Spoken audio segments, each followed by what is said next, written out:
Hey peeps, it's Tripl-L, and today I'm here to talk to you about One Piece chapter 838, Bropper. Okay, so let's just talk right now. We're just doing impressions. This chapter was a surprise. I did not think that this was going to happen, but it was a pleasant surprise. This chapter is divided in two halves. The second half is very important. The first half is important in terms of what's going on with Luffy and his power scheme. So let's just talk about that first half first.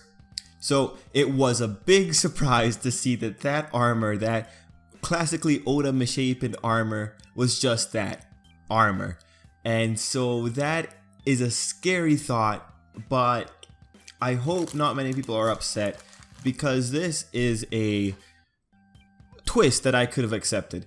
Because now we have Cracker in his full true form, and he is established as a character that does not like pain. Because of that reason, it makes sense that he would go to such lengths to make such an incredible defense. Now, so we find out that his power is actually the biscuit fruit, and he can pretty much make biscuits and craft them into whatever he needs to craft. The weird thing is how hard said biscuits are, but I imagine he can change the composition of his biscuits as long as they adhere to the fact that they're still biscuits. So I imagine eating them would be a really good solution to getting out of this. I imagine that would be the devil fruit's weakness. It's that you can actually eat the biscuits. And so if we actually, now that I'm thinking about it, if we actually get that little solution where Luffy solved this problem by eating it like crazy, that'll be funny. But anyway, no. The battle between Luffy and Biscuit was very demonstrative. I'm not going to get too bothered about the fact that Luffy in Gear 4th is in trouble against Biscuit. Cracker. Cracker is a commander, so it makes sense that he is at this level of power. If Doflamingo is at the level of power of a Yonko commander, I think I could accept that. But regardless, because Cracker in particular has such a specialization on defense, I think it's okay that Luffy is struggling so hard against him. Now, the thing that's really concerning is that Cracker's Haki might be way stronger than Luffy's, because he was able to cut through Luffy's stretched arm. And as always, Luffy still has that vulnerability to swords. So now it's an issue where it seems that his Haki, his armament, can't really break the biscuit shields, or it really takes a lot of effort to break them, which just speaks to the power of defense that Cracker has. But I imagine at the moment that Cracker gets hit, he's probably out for the count. Regardless, it's a very interesting situation that's developing between Luffy and Cracker.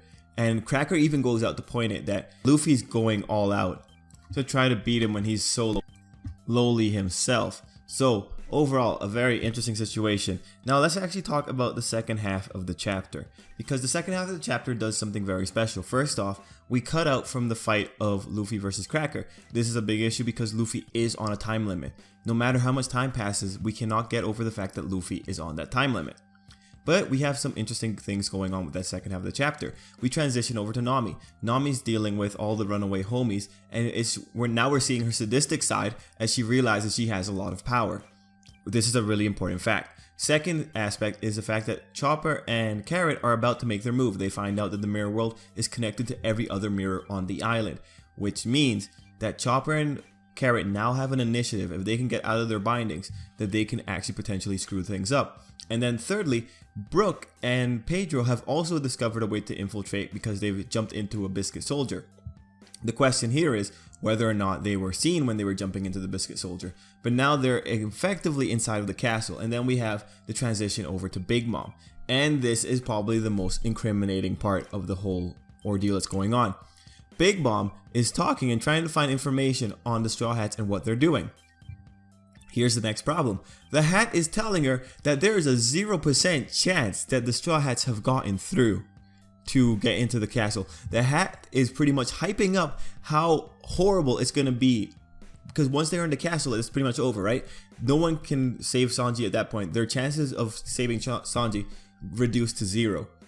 So, when you have a situation where Nami has potentially dealt with the information network, when there is a human who can make suits of armor for people to ride in, and is a part of the enemy faction, when there's a situation where 2 crew members have the opportunity to infiltrate anywhere if they can get out of their bindings, and when you have 2 more who have already entered the castle thanks to a Biscuit soldier, you have this horrible scenario where Big Mom is setting herself up for disaster the same way that Doflamingo did when he thought there was no way that Luffy was getting out of the Colosseum.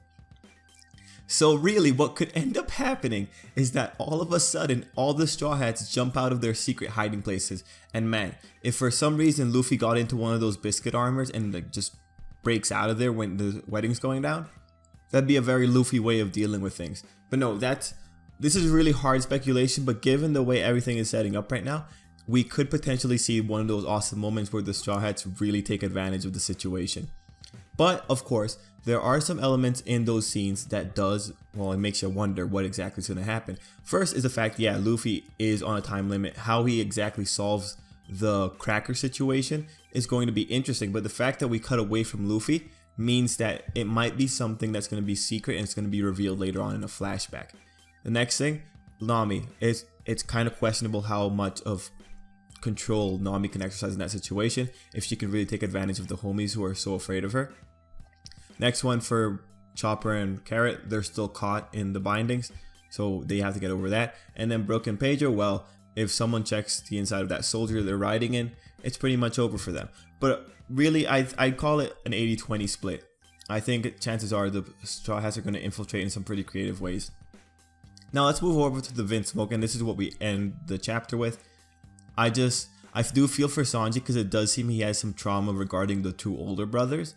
So seeing how he's going to get out of the situation, you know, I'm pretty excited. And let's see, Big Mom was just talking about the Vinsmoke and how they've arrived. Overall, it's been a really fun chapter, and I think that I very much love it. I love it for what happened in the second half with pretty much all these different avenues of entry being explored. So I'm very excited. And yeah, Sanji and the Vinsmoke, I think next chapter will be a Sanji heavy chapter. I really hope it will be because I want to see his interactions with his brothers. Let's see, what else can I say? Reiju was in this chapter. She looks good, like always. Judge was in this chapter. He looks like an ass, like always. And Yonji, yeah, well, whatever. Sanji already beat him, so he's irrelevant. Oh, wait. I forgot something important. So, the cover page was also very interesting. We got to see Shanks, and he is attending a wedding. I cannot think of whose wedding that could be. That has me very confused. I don't know what's going on. Is it Shanks' wedding? I hope not. Okay, guys, yeah, that's it for me. Until next time, I think I'll leave it there. I love this chapter, and you guys have a good day.